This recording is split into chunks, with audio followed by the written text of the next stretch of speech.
Dr. B here for Sidewalk STEM. We're outside trying to beat the rain. Some exciting news this week. If you happen to come into the library Friday or thereafter, there's going to be some take and make maker kits. You can learn how to make some ring gliders, so feel free to come grab one and check these out. We did these at Maker Monday this week. Maker Monday is a lot of fun. If you're free Mondays from 4:30 to 5:30, swing on by, bring the kids and family. We do a fun activity. So you can take one home, see what it's like. And what you're going to build is one of these. It's called a ring glider or a hoop glider, maybe a loop glider. You can pick your favorite term. It's kind of like a paper airplane glider, but it doesn't really have wings that we're used to. Instead of the usual flat, long wings that manipulate air pressure, it just relies on these rings. And so anything that's going to fly or stay in the air has to sort of contend with four different forces. There's the weight, the force of gravity pulling things down towards the earth.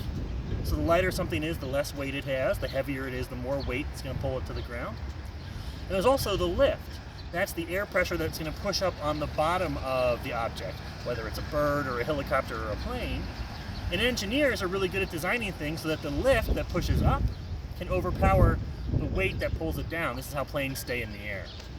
There's also the thrust, which is the force pushing things forwards, keeping it moving in a forward direction. And in some cases that's going to come from a jet or from some kind of fuel. In our case, when we throw these ring gliders, they'll come from our hands. We'll give it the initial thrust, which will eventually wear off.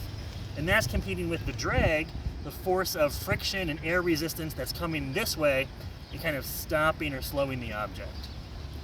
So these are pretty neat. I'll kind of demonstrate how they work. So if you just take a cardboard tube, just a regular cardboard tube, you can use any line around your house. If you tried to throw this as a glider, it's going to be pretty unimpressive. It's not going to do much. But if we use a little bit of engineering and kind of manipulate the shape, kind of hold this like a glider, I'll give this a launch, I'll give it the thrust with my hand, we'll see how it does. It actually flies pretty far and stays in the air a surprising amount. So you can build one of those with the Take and Make Maker kit, and then there's enough materials in there that you can try and manipulate and create your own design and experiment and see how something else might fly. So here's one I've kind of put together, added some streamers just to look cool, but we'll also see what effect they might have on the drag or the weight. And we'll give this one a test flight. I haven't tried this yet, so I'm pretty excited. And had I not hit that tree, that one would have gone pretty far. So you can use your creativity, your imagination, and do some engineering tests and come up with your own ring gliders. I'm excited to see what you all create. All right, thanks, and I'll see you next week.